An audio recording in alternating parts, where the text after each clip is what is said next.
दोस्तों, आपने कभी सोचा है कि एक सफल बिजनेस जो 20-25 साल में खड़ा हुआ हो, उसको चुनौतियों के बीच में आने में और आशंकाओं के बीच चले जाने में कितना कम समय लग सकता है? संदीप माहेश्वरी को तो आप जानते ही होंगे, इंडिया के सबसे पॉपुलर मोटिवेशनल स्पीकर्स में से एक। उन्होंने 2004 में एक कंपनी की शुरुआत की थी जिसका नाम है इमेजेस बाजार। इमेजेस बाजार जो high quality Indian stock photos बेचती है। करीब 20 साल की मेहनत इसमें इन्वॉल्व है। हज़ारों फोटोग्राफर्स के साथ उनका जुड़ाव है और करोड़ों फोटोग्राफ उन्होंने इकट्ठे किए हैं, अपनी लाइब्रेरी बनाई है जो दुनिया भर में मार्केटिंग एजेंसियां और दूसरे लोग इस्तेमाल करते रहे हैं। बहुत सक्सेसफुल बिजनेस मॉडल है। मैंने उनके फुल पेज के विज्ञापन टाइम्स ऑफ इंडिया में, हिंदुस्तान टाइम्स में और इस तरह के जो टॉप भारत के टॉप अखबार हैं उनमें देखे हैं। पहले पेज पर पूरा पेज, तो आप समझ सकते हैं कि उनकी कितनी आय होगी, कितने सफल कारोबारी होंगे, तभी तो वो इस तरह के विज्ञापन देने में सक्षम रहे होंगे। लेकिन आज स्थिति क्या है? आर्टिफिशियल इंटेलिजेंस के आने के बाद ऐसे कारोबारों के लिए भी संकट पैदा होने का डर है। हाल ही में संदीप माहेश्वरी ने एक प्रोग्राम में खुद कहा कि अब मुझे अपने स्टार्टअप का भविष्य बहुत उज्जवल दिखाई नहीं देता। क्यों? क्योंकि अब आर्टिफिशियल इंटेलिजेंस चंद सेकंड्स में किसी भी तरह के हाई क्वालिटी इमेजेस बना सकती है। कॉपीराइट फ्री भी हैं ये इमेजेस और ऑलमोस्ट फ्री हैं। ऑलमोस्ट इनमें कोई लागत भी नहीं आती और तुरंत बनते हैं। तो 20 साल की उनकी मेहनत, एक इतना बड़ा कारोबार, इतने सारे लोगों का जुड़ाव जनरेटिव एआई के आने के बाद कुछ ही महीनों में बेकार हो सकता है या हो गया है? ये सवाल हमारे सामने आकर खड़ा हो जाता है। ये सिर्फ एक कंपनी की कहानी नहीं है, ये पूरी की पूरी इंडस्ट्रीज की कहानी है। ये आपकी और मेरी कहानी भी हो सकती है। आज मैं आपको बताऊंगा कि एआई यानी कि नकली बुद्धि कैसे असली संकट पैदा कर रही है या कर सकती है। पहले समझते हैं कि स्टॉक फोटोग्राफी इंडस्ट्री कैसे काम करती है। ट्रेडिशनल मॉडल में कुछ ऐसा था, जैसे कुछ कंपनियां हैं जिनके बारे में आपने सुना होगा। शटर स्टॉक को आप जानते होंगे, आई स्टॉक को जानते होंगे, गेटी इमेजेस के बारे में आपने कई बार इंटरनेट सर्च के दौरान देखा होगा। इमेजेस बाजार जो भारत की कंपनी है उसके बारे में भी शायद आपने देखा होगा। तो इस तरह की जो कंपनियां हैं ये क्या करती थी? ये कंपनियां प्रोफेशनल फोटोग्राफर्स को हायर करती थी पूरी दुनिया में, या भारत में अगर भारत की कंपनी है तो वो हाई क्वालिटी फोटोशूट्स ऑर्गेनाइज करती थी। Thousands of diverse images create किए जाते थे और इन इमेजेस को, इन चित्रों को सब्सक्रिप्शन या पर डाउनलोड बेसिस पर बेचा जाता था। बहुत ही ल्यूक्रेटिव, बहुत ही अच्छे पैसे देने वाली ये इंडस्ट्री थी और डिजिटल इंडस्ट्री ये थी ही। इन तस्वीरों या वीडियो का इस्तेमाल कौन करता था? इनका इस्तेमाल करते थे मार्केटिंग एजेंसीज, उसके बाद पब्लिशर्स जो हैं वो अखबार, विज्ञापन एजेंसियां, कंटेंट एजेंसियां और इसी तरह के जो दूसरे काम करने वाले लोग हैं, जैसे कि यूजर जनरेटेड कंटेंट बनाने वाले लोग हैं, यूट्यूब के क्रिएटर्स हैं या फेसबुक पर डालने वाले लोग हैं, इस तरह के लोग। तो ये लोग इसका इस्तेमाल करते थे। सरकारी एजेंसियां भी बहुत इनका इस्तेमाल करती थी क्योंकि उनको ऑथेंटिक चित्र मिलते थे और ये चित्र काफ़ी महंगे होते थे मित्रों। एक एक फोटोग्राफ के लिए आपको समझिए कुछ हजार रुपए खर्च करने पड़ते थे। तो बहुत सफल इंडस्ट्री थी ये। इसमें क्या होता था कि मल्टी बिलियन डॉलर इंडस्ट्री थी ये, जिसमें लाखों लोगों को रोजगार मिला हुआ था। ये रोजगार किन किन लोगों को मिला हुआ था? फोटोग्राफर्स के बारे में तो आप सोच ही सकते हैं, लेकिन इनके साथ साथ मॉडल्स को रोजगार मिला हुआ था, मेकअप आर्टिस्ट को रोजगार मिला हुआ था, सेट डिजाइनर्स को, एडिटर्स को जो वीडियो एडिट करते हैं या चित्रों को एडिट करते हैं या फोटो एडिट करते हैं, और प्लेटफॉर्म डेवलपर्स को रोजगार मिला हुआ था। इस तरह के लोगों को रोजगार मिला हुआ था। इसके साथ ही साथ जो पोर्टल चलाए जाते थे इंटरनेट के, उनमें कितने लोग शामिल थे उनको चलाने में। उसके साथ ही साथ जिनके जरिए ये खरीदे जाते थे, उन पेमेंट एजेंसीज को सोच लीजिए, वो भी इसमें शामिल थी। कितना बड़ा एक इकोसिस्टम था इस इंडस्ट्री का। आज भी थोड़ा बहुत है ये, लेकिन धीरे धीरे परिस्थितियां इसके प्रतिकूल जा रही है, इसके उल्टे जा रही है। फिर आर्टिफिशियल इंटेलिजेंस आई और सब कुछ बदल गया। अब क्या हो रहा है? कोई भी व्यक्ति एआई टूल्स का यूज करके, इस्तेमाल करके, जैसे मिड जर्नी है या डॉली 3 है या स्टेबल डिफ्यूजन है या एडोबी फायरफ्लाई है या फिर लियोनार्डो है, इस तरह की जो एआई के मॉडल पर आधारित सेवाएं हैं या एप्लीकेशंस हैं या वेबसाइट्स हैं, इनका इस्तेमाल करते हुए चंद सेकंड्स में कोई भी ठीक ठाक जानकारी रखने वाला व्यक्ति प्रोफेशनल क्वालिटी के इमेजेस जनरेट कर सकता है। किसी भी स्टाइल में, किसी भी थीम पर अनलिमिटेड वेरिएशंस हो सकते हैं और ऑलमोस्ट जीरो कॉस्ट पर, लगभग शून्य कॉस्ट पर। तो ये स्थिति आज हमारे बीच में आ चुकी है। अब संदीप माहेश्वरी की चिंता आप समझ सकते हैं कि पूरी तरह से जस्टिफाइड है। जब कोई भी व्यक्ति कोई भी व्यक्ति फ्री या मिनिमल कॉस्ट में एआई से इमेजेस जनरेट कर सकता है, तो स्टॉक फोटो वेबसाइट्स के लिए जगह कहाँ बचती है? कौन उतना पैसा आप खर्च करने के लिए तैयार होगा जब वो व्यक्ति खुद जा करके एक प्रॉम्प्ट लिख करके एक बहुत अच्छा, अपने लिए बहुत अनुकूल फोटो तैयार करवा सकता है जो कॉपीराइट फ्री भी है। तो इंडस्ट्री एस्टिमेट्स इसके बारे में क्या कहते हैं कि इस इंडस्ट्री का क्या भविष्य है? दोस्तों, स्टॉक फोटोग्राफी का जो मार्केट है उसमें 40 से 50% डिक्लाइन आ चुका है या आने वाला है इस 2025-2026 जो अब चल रहा है और 2027 के बीच में। लगभग आधा डिक्लाइन या आधी गिरावट इस इंडस्ट्री में आने वाली है। फोटोग्राफर्स की जो आय है उसमें 60 से 70% तक की गिरावट आ सकती है। इसी तरह से जो ट्रेडिशनल स्टॉक फोटो कंपनीज हैं उनका बाजार मूल्य, शेयर मार्केट में भी उनकी वैल्यूएशन गिर रही है लगातार। तो ये स्थितियां पैदा हो रही हैं। दोस्तों, अब मैं आपको एक और पावरफुल एग्जांपल देता हूं जो रिसेंटली सामने आया। The perfume ad case study के नाम से हम इसको देख सकते हैं। मैंने हाल ही में एक वीडियो देखा, एक खूबसूरत मॉडल परफ्यूम का ऐड कर रही थी। प्रोफेशनल क्वालिटी का ऐड था, बहुत ही सुंदर सिनेमेटोग्राफी थी उसमें, परफेक्ट लाइटिंग थी, अट्रैक्टिव मॉडल थी और ग्रेट बैकग्राउंड स्कोर, यानी कि जो संगीत चल रहा था बहुत अच्छा कस्टमाइज्ड संगीत था जो ऐसा लगता था कि इसी वीडियो के लिए बनाया गया है, इसी विज्ञापन के लिए बनाया गया है। और वीडियो के अंत में एक छोटा सा मैसेज आया कहीं कोने में, क्रिएटेड विद एआई। इसे देख करके बहुत से लोगों ने कहा कि वाओ, कमाल है। लेकिन जब एक वीडियोग्राफर ने इसको देखा तो वो बहुत चक्का रह गया, बल्कि मैं कहूँगा शॉक्ड रह गया। उसने कहा कि भाई इसका मतलब तो बहुत गहरा है, कम से कम मेरे लिए बहुत गहरा है। जी हाँ, हम समझ सकते हैं कि सचमुच इसके भीतर बहुत सारी संभावनाएं और चुनौतियां दिखाई दे रही हैं। ट्रेडिशनल वीडियो प्रोडक्शन में, ट्रेडिशनल वीडियो एडवर्टाइजिंग प्रोडक्शन में और आज के एआई प्रोडक्शन में क्या फ़र्क दिखाई देता है? दोस्तों, अगर यही वीडियो ट्रेडिशनल मेथड से बनाया जाता तो देखिए कितने लोगों की ज़रूरत होती।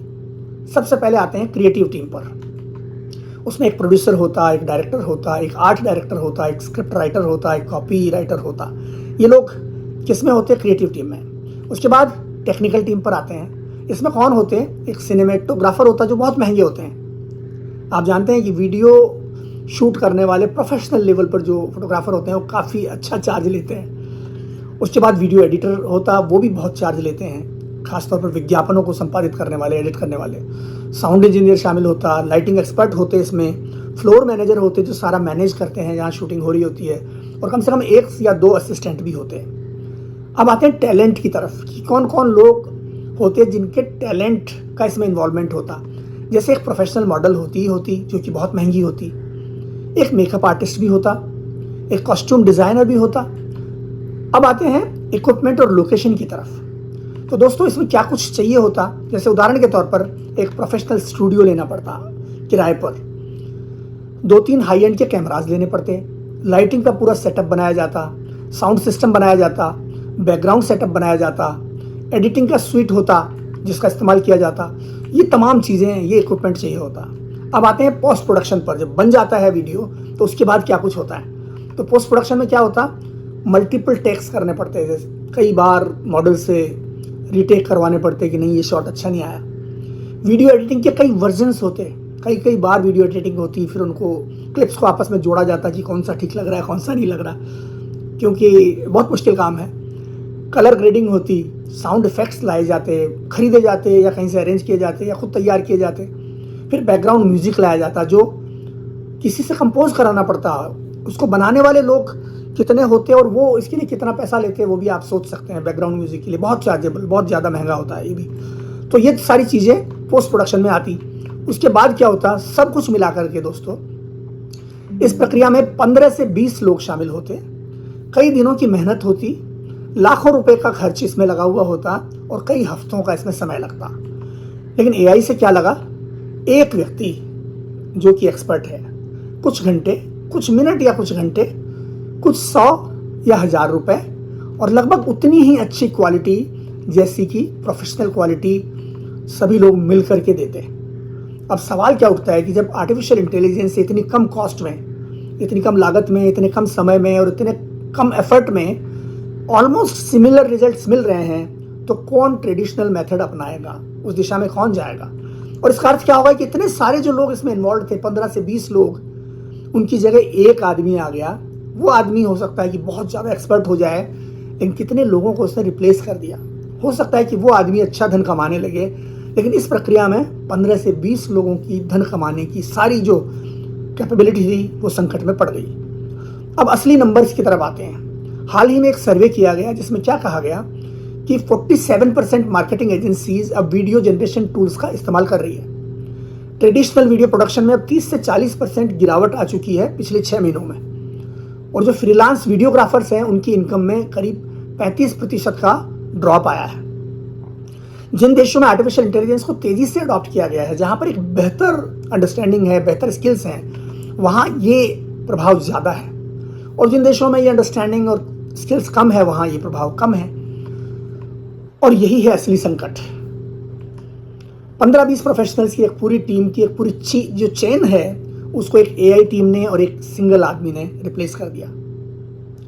दोस्तों, अब मैं आपको एक और कहानी सुनाता हूं जो एक अलग इंडस्ट्री से जुड़ी हुई है, और वो मेरी इंडस्ट्री है, आईटी इंडस्ट्री।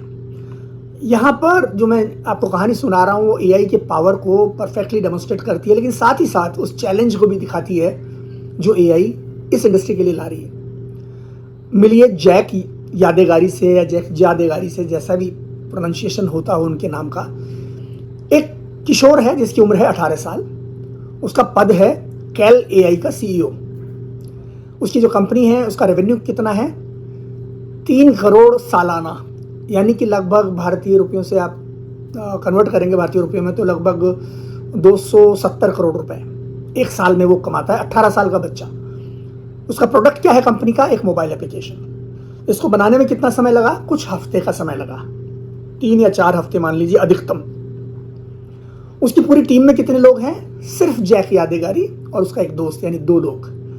2 लोगों की ये कंपनी कैल एआई, जिसने कुछ हफ्ते में, 4-5 हफ्ते में, 3-4 हफ्ते में एक प्रोडक्ट बनाया, उस प्रोडक्ट के जरिए 270 करोड़ रुपए प्रतिवर्ष की आय कर रही है। 18 साल के ये बच्चे हैं। तो बैकग्राउंड स्टोरी क्या है इसकी, जैक जो है उसने हार्वर्ड में और मैसाचुसेट्स इंस्टीट्यूट ऑफ टेक्नोलॉजी में एडमिशन मांगा था, लेकिन उसको एडमिशन नहीं मिला। कोई आम टीनेजर होता तो डिसअपॉइंटेड हो जाता और दूसरे कॉलेज में एडमिट होता, 4 साल पढ़ाई करता। लेकिन जैक ने सोचा कि कॉलेज जाने की बजाय क्यों ना मैं जो नया कुछ हो रहा है उसमें स्किल प्राप्त करूं, एआई की पावर का यूज़ करूं और कुछ ऐसा बना लूं जो शायद चल जाए तो बहुत बड़ी बात हो जाए। तो सामने आया कैल एआई, जो इन 2 लोगों ने मिलकर बनाया। अब ये क्या करता है दोस्तों, ये एप्लीकेशन बहुत सिंपल है, लेकिन जो आइडिया है वो बहुत ब्रिलियंट है। इसके पीछे का आइडिया ये है, और ये काम ऐसे करता है कि आप अपने खाने का एक फ़ोटो लेते हैं और आर्टिफिशियल इंटेलिजेंस जो इस एप्लीकेशन के पीछे काम कर रही है वो तुरंत बता देती है कि इस खाने में कितनी कैलोरीज हैं, इसमें न्यूट्रिशन कितना मिल रहा है, उसका ब्रेकडाउन दे देती है। इसके साथ ही साथ डाइट के सजेशंस दे देती है कि आपको अगर ये खाना आपके लिए ठीक है या नहीं है, या आप अगर वज़न कम करना चाह रहे हैं या आप हेल्दी रहना चाहते हैं तो ये खाना खाइए, या इसमें ये डाल दीजिए तो ये और अच्छा हो जाएगा, आदि आदि। ये काम ये करती है। कोई भी खाना फ़ोटो लीजिए, ये बता देती है कि इसमें कितनी कैलोरीज हैं, कितना न्यूट्रिशन है, आपके लिए फ़ायदेमंद है या नहीं है, और इसको फ़ायदेमंद कैसे बना सकते हैं। इस एप्लीकेशन की टारगेट ऑडियंस कौन है, फिटनेस में जो लोग रुचि रखते हैं, दीवाने हैं फिटनेस के वो लोग, जो वज़न घटा रहे हैं या घटाना चाहते हैं वो लोग, जो हेल्थ कॉन्शियस लोग हैं वो, और जो जिम जाते हैं वो लोग हो सकते हैं। इसी तरह से और लोग भी हो सकते हैं, जैसे कि गृहिणियाँ जो खाना बनाती हैं कि ये बनाऊंगी तो ये मेरे परिवार के लिए कैसा रहेगा, इस तरह के लोग। और नतीजा क्या आता है इस एप्लीकेशन से कि लोगों को तुरंत जानकारी मिलती है। लेकिन कैल एआई की जो टीम है उसको क्या मिला, देखते ही देखते ये एप्लीकेशन पॉपुलर हो गया और उसके करोड़ों डाउनलोड हो गए दुनिया में, और ये $3 करोड़ की वार्षिक रेवेन्यू तक पहुंच गए, यानी कि 270 करोड़ रुपए, जैसा कि हमने पहले जिक्र किया। एक प्रॉफिटेबल बिजनेस बन गया देखते ही देखते चंद हफ्तों में। और ये सब इन बच्चों ने कर लिया सिर्फ 18 साल की उम्र में। तो ये स्टोरी क्यों इंपॉर्टेंट है दोस्तों, क्योंकि ट्रेडिशनल सिनेरियो से एक बार फिर तुलना कीजिए इसकी। अगर मान लीजिए ये एप्लीकेशन बनाया जाता बिना एआई के, पुराने तरीके से, जो पुराना तरीका भी नहीं है, अभी 1-2 साल पहले तो ऐसे ही होता था, तो इस एप्लीकेशन को बनाने के लिए कौन कौन चाहिए होता था। सबसे पहले एक डेवलपमेंट टीम की जरूरत होती, उसमें 3-4 सीनियर डेवलपर्स होते, उसमें यूआई यूएक्स डिजाइनर्स होते कम से कम 2 या 3, उसमें बैकएंड इंजीनियर्स होते 2 या 3, उसमें डेटाबेस एक्सपर्ट्स होते 1 या 2, उसमें QA टेस्टर्स होते 2 या 3, और उसमें प्रोजेक्ट मैनेजर होता कम से कम 1। इतने लोग इसमें होते डेवलपमेंट टीम की तरफ से। उसके बाद इसमें ज़रूरत पड़ती डोमेन एक्सपर्ट्स की। ये कौन लोग होते?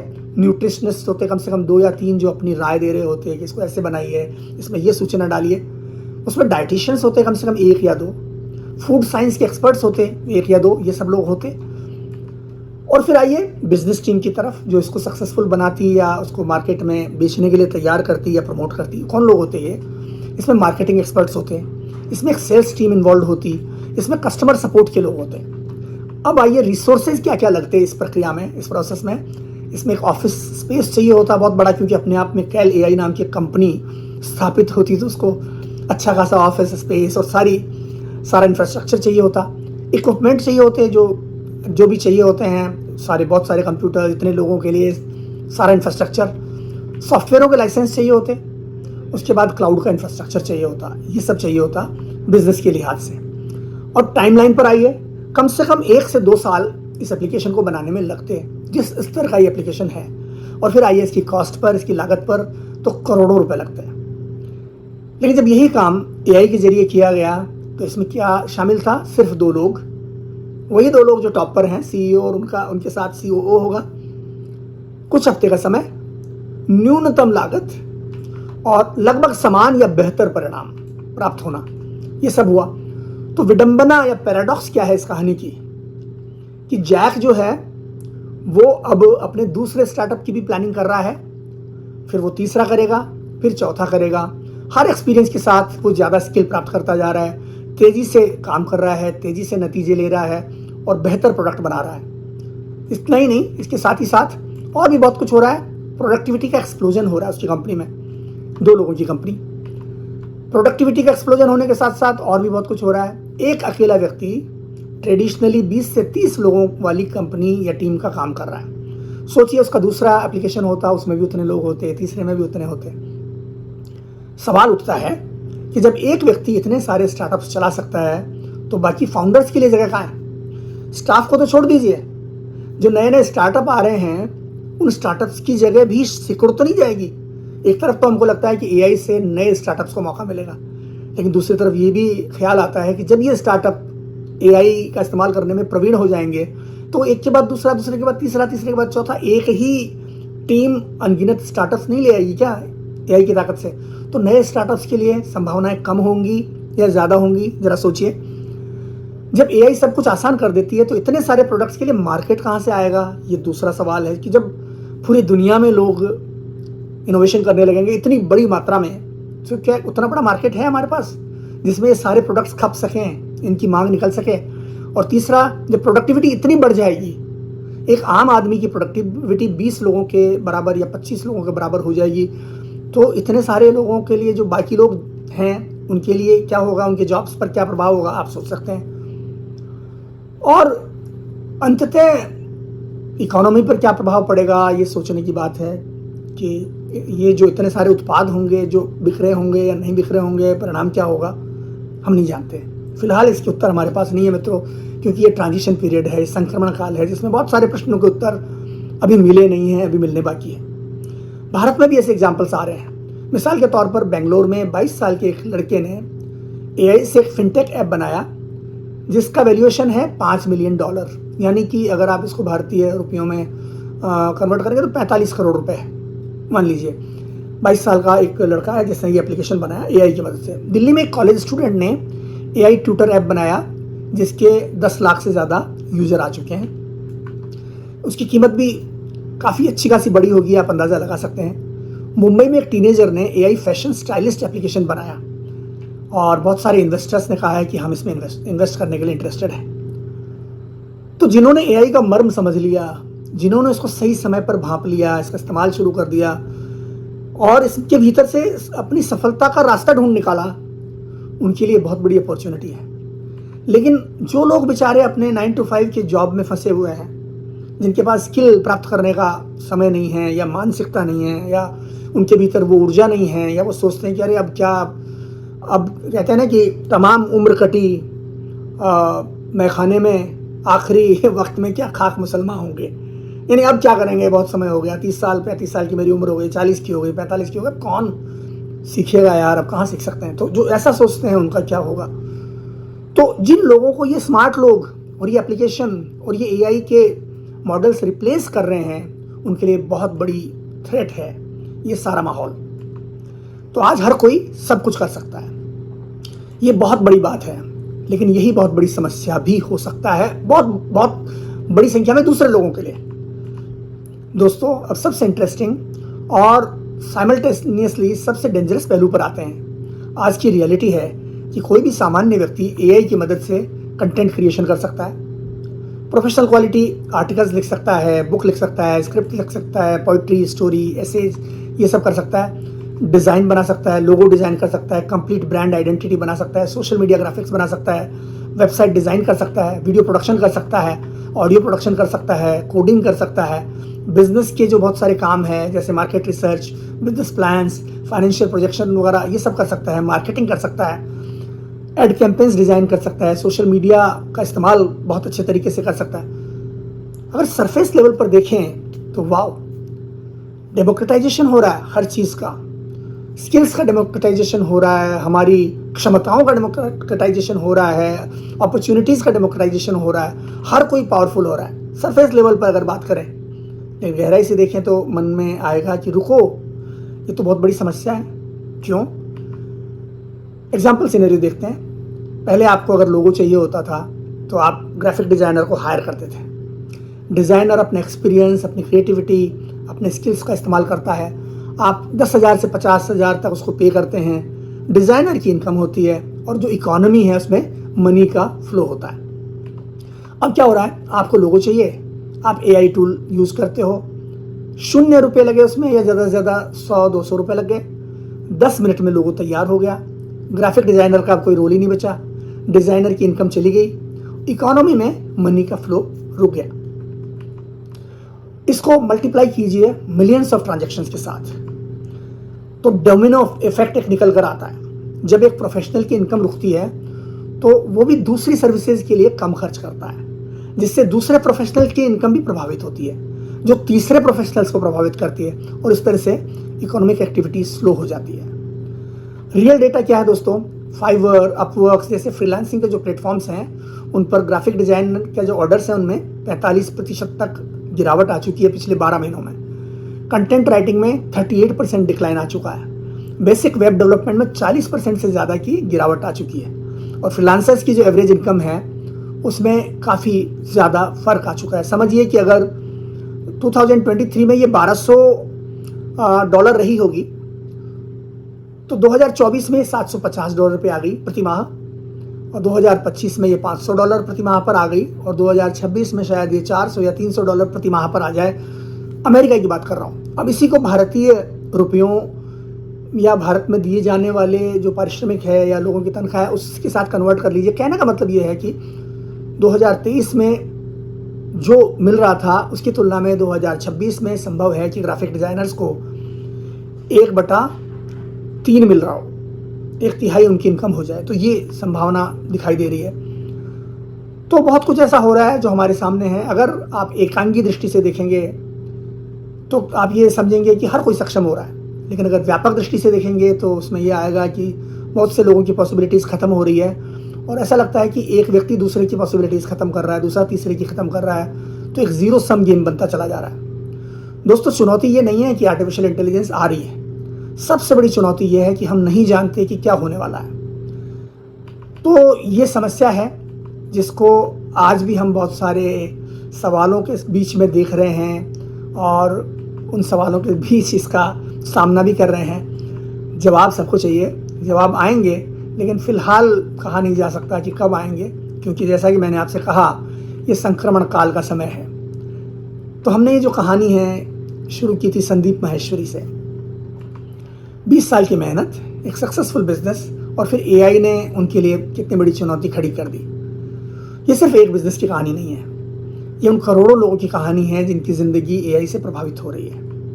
नकली मेधा वास्तव में असली संकट बन सकती है मित्रों, लेकिन ये भी सच है कि मानव ने हर बड़े बदलाव को नेविगेट किया है। सवाल ये नहीं है कि क्या हम सर्वाइव करेंगे, सवाल ये है कि हम कैसे सुनिश्चित करेंगे, कैसे इंश्योर करेंगे कि ये टेक्नोलॉजी हमारे और मानवता के हित में काम करें। चुनाव हमारा है, जिम्मेदारी हमारी है, भविष्य हमारा है। अगर ये वीडियो आपको सोचने पर मजबूर करे तो लाइक और शेयर अवश्य कीजिए और कमेंट में बताइए कि आपको अपने फील्ड में एआई का कैसा इम्पैक्ट आते हुए दिखाई दे रहा है। क्योंकि दोस्तों, ये कन्वर्सेशन ज़रूरी है इसी समय जबकि सारी चीज़ें धीरे धीरे हमारे सामने उभरनी शुरू हुई है। एक नई दुनिया करवट ले रही है और हमारे सामने उसके अलग अलग आयाम खुलने शुरू हुए हैं। तो ये कन्वर्सेशन होना चाहिए, तभी हम इसके लिए तैयार हो सकेंगे। Balendu Sharma, the tech thinker, over and out.